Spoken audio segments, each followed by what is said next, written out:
Turid Sayer, together with her teenage sons, Magne and Lauritz, returned to the Norwegian city of Edda after many years of absence. At the entrance to the city, their car gets stuck behind an old man in an electric wheelchair who is trying to turn right. Magne gets out of the car to help, and the old man's wife approaches him. Looking into the guy's eyes, she smiles with satisfaction. He's a good boy, and then she touches his forehead. Magne's iris changes color for a moment, and then the guy feels something unusual in the perception of the world. He returns to the car and, trying to close the window, breaks off the window lifter handle. Stunned, Magne turns the thing in his hands and suddenly says that it's going to rain. Mother and brother laugh, there is not a cloud in the sky, and immediately the car is showered with a heavy rain. They continue on their way and get to their grandmother's old house. Lauritz is not happy that there is a shabby-looking trailer near the house, and Magne picks up an advertisement that calls for making the air of the city cleaner.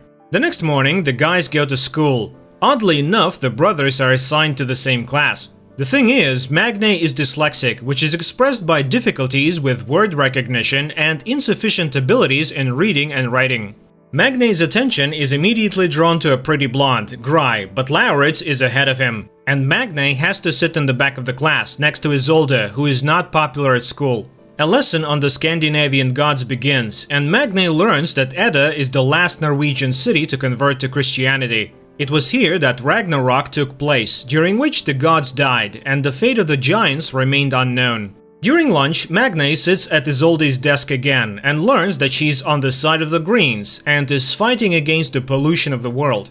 She also introduces the guy to Fjord Utul as son of the owner of the Utul Industries factories, Fjord's sister Saxa, and their mother, the director of the school by the name of Ran. And then she talks about her blog on YouTube. At the end of the classes, the two leave school together, and then Isolde notices that one of the wheels in her bicycle is bent.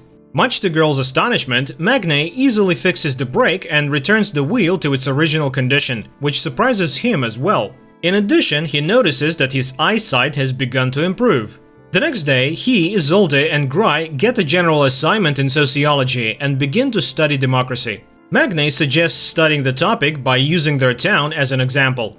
At this moment, he sees his mother, who has come to talk to the director. The women discuss boy's progress at school and recall the tragedy that happened many years ago when the boy's father died under mysterious circumstances. Later, the mother notices that Magne is not wearing any glasses and does not understand how this can be.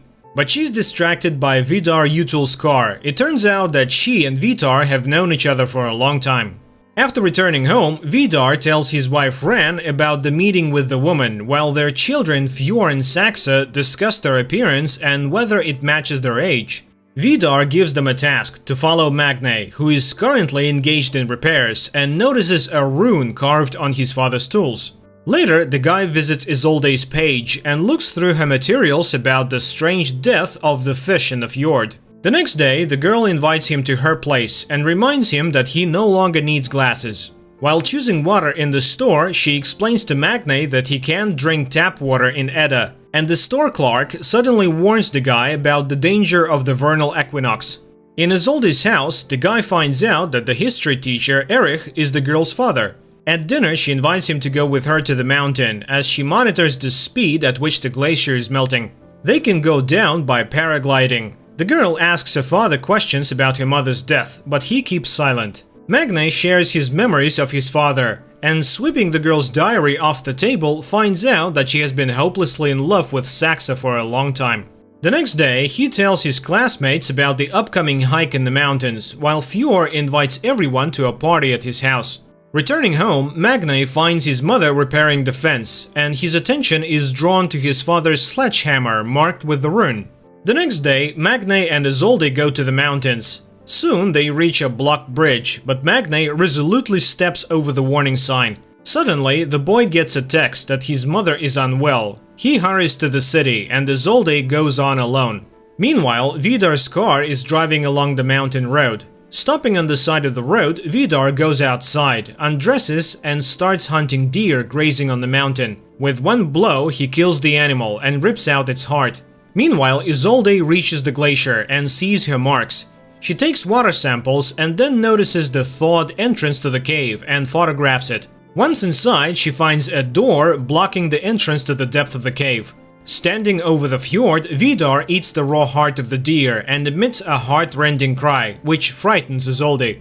Upon reaching home, Magne discovers that his mother is absolutely fine, and angry at his brother's stupid joke, goes outside. He sees Isolde paragliding down the mountain. Suddenly, the paraglider starts drifting towards electric wires. The guy hurries to the crash site and finds the girl's lifeless body. Vidar also arrives and tries to help her, and then calls for an ambulance. But nothing can be done anymore. Returning home, Magne throws away his glasses and sees the sledgehammer. The distraught guy throws the hammer, and it disappears into the clouds, which are instantly covered with lightning. After everything that happened, Magne is taking the death of her friend hard and decides never to wear glasses again. The classmates ask a lot of questions about the girl's death, but he can't say anything definite. He enters the classroom and sits down at the desk whose second half is covered with flowers and burning candles. Ren makes an announcement that there will be no history class today, but suddenly Isolde's father enters the classroom. He cannot stay at home alone. The man asks the school not to cancel the vernal equinox holiday because Isolde would be against such a decision. Later, the police announced that the girl's death was caused by a thunderstorm strike to the dome of the paraglider. But Magne objects. Everything happened before his eyes, and there was no thunderstorm at that time. Nevertheless, the case is being closed. On the same day, Vidar asks Turid to get the insurance money for his car, which was smashed by some madman. And he sends the woman photos in which Turid recognizes the sledgehammer. She hurries home to ask Magne questions, but he himself is shocked by such an accusation. The guy calculates how far he threw the hammer, 1,537 meters. But this is impossible. Magne buys a new sledgehammer and throws it in a deserted place late at night. And then he calculates the distance, 541 meters, which is several times higher than the world's record for hammer throwing. Meanwhile, Vidar examines the sledgehammer, while Ren speaks about the experiences of the school children, who sincerely mourn the dead girl. And then the husband suddenly admits that he killed Isolde because she found the entrance to the cave. The woman gets angry. They agreed not to touch the children, but since it happened, they need to find Isolde's lost phone. At school, Gry and Magne continue to work on the project together and listen to a warning not to blame the destruction of the planet only on the rich. Later at home, sorting out his mother's things, Lauritz finds an old blouse. Magne invites Gry to work at his house, which leads to a heartfelt conversation about Magne's past. Meanwhile, Turid notices Erich in the store looking lost. She expresses sympathy, and the man is grateful to her for it. Lauritz finds Magne watching the weather forecast. Magne insists that there was no thunderstorm the day Isolde died, and then he admits that it was he who threw the sledgehammer into Vidar's car, but his brother doesn't believe it. The celebration of the vernal equinox begins at school. The classmates show Saxa a photo of an improvised altar at the site of Isolde's death, while Vidar inspects this area in search of the girl's phone. He notices that Magne is visiting the place too. At school, everyone is shocked by the sight of Lauritz, who came to the evening in his mother's blouse and with makeup. The headmistress opens the evening and offers a moment of silence for Isolde. Saxa sings a song about her native land, which is interrupted by the appearance of Magne. Later, Lauritz advises his brother to forget about Gry, because Fjord is already hitting on her. Later, Lauritz starts hitting on Yukutu. Then the headmistress takes the two boys away. Magne sits down with Gry, but Fjord invites the girl to a dance, and the guy has nothing to do but sit and watch. Watching them, he crushes the bottle in his hand, and it shatters into small pieces. He goes to the men's room, where he meets Oscar, whose mother is a police officer, and he blurts out that the girl died from hitting a rock. At this time, hot dancing begins in the hall, and Magne sees the headmistress surrounded by boys. Fjord puts on his music, and he and Saxa begin a strange sensual dance, to which Lauritz joins. The three of them squirm on the dance floor, much to the delight and astonishment of the crowd. Magne goes to Isolde's father's house and informs him about the change in the cause of his daughter's death. He is sure that the police are lying, but the inconsolable father asks to not disturb the peace of his dead daughter. Out of anger, Magne easily moves the multi-ton car in front of the house, which terrifies Erich. At this time, Fjord, Lauritz, and Oscar are going to the altar, and younger Utul, ridiculing people's stupid beliefs, urinates on the burning candles. Oscar manages to record this and upload everything to the internet. Fjord orders the video to be deleted, but it has already gone online.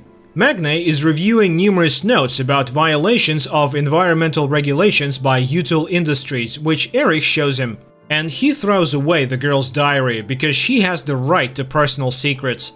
And at Utul's house, the owner is feeding his dog when Ran shows him a scandalous photo from the altar. The husband promises to deal with this issue. Saxa is trying to find out at least something new about Magne from Gry, who stayed overnight at their house, but she does not know anything. She goes to the bathroom and witnesses Vidar beating his son. The man is furious. People worship them too and sacrifice to them. Therefore, his son insulted him with his act too. Frightened, Gry hurries to take refuge in Saxa's room. The next day, Isolde's funeral takes place and everyone goes to church, but returning home, the Sayer family finds their home trashed. The brothers go to the homeless neighbor, accusing him of stealing from their house. He admits that he has been in the apartment, but only after another man who arrived there in a big black car accompanied by a dog. The brothers realize that it is Vidar, but do not understand why he needed it. Later, Magne goes to see a therapist. He feels that everything has changed around him, but does not find an explanation for this. He talks about the robbery and accuses the police of inaction. And the therapist tells Ren about the session. Back home, Magne tells his mother about the conversation with the neighbor and blames Vidar, but Turid says that it's absurd and does not want to hear anything about it, especially since Erich has arrived. He hands Isolde's laptop to Magne because his computer is already failing. The guy searches the computer and finds data on changes in natural conditions in the vicinity of Edda. The same evening, Ren tells her husband about the therapy session. She is furious. Not only did Vidar break into Magne's house, but the guy's neighbor saw him. And now everyone can find out about this inexplicable case. The next day, Gry confesses to Fjord that she saw the beating, and it shocked her. But he changes the topic of the conversation. The girl agrees to ride with him, but Lauritz and Saxa are also in the car. Meanwhile, Magne is talking to a police representative again. He knows for sure that there was no wind that day, but the woman objects. He said that he got to the city in half an hour, and no one can do that. The young people are driving along a mountain road, and Fjord puts on a song in the ancient Icelandic language, which is surprising to Gry. Suddenly, a bird breaks against the windshield of the car. Saxa and Fjord come out to look at it. The sister reminds them of the need to learn at least something about Magne and eats the bird. Puzzled by the officer's words, Magne goes to a deserted warehouse and starts jogging to see how fast he runs. He does a 100-meter dash in just 7 seconds. Meanwhile, Erich has given Isolde's jacket, which has traces of blood on it, and Vidar follows Magne and witnesses an accident in which the guy is hit by a snowplow. He joyfully announces to the family about Magne's death, who interfered with their affairs. Then Vidar confesses to the children that he killed Isolde because she found dangerous things hidden by them in the glacier. Ren reminds them of the danger they are exposed to by getting close to mortals. Meanwhile, the doctors at the hospital are perplexed. The guy who was hit by the snowplow has no injuries at all. Magne goes home, and he doesn't know that at this very moment the body of his deceased neighbor, who was a witness to the robbery of their house, was being brought to the morgue. At home, Turid thanks the gods for saving her child's life. And Magne makes another note: he is now also invulnerable. His sight and sense of smell also have improved. The next day, during the lesson, there is a skirmish when Magne blames the Utul plants for the emissions of harmful substances which caused the inhabitants of the fjord to die. Saxa resolutely defends her father. After the lesson, Magne asks the teacher to test the dried blood from Isolde's jacket. He is sure that there's someone else's blood on the clothes. At least they smell different.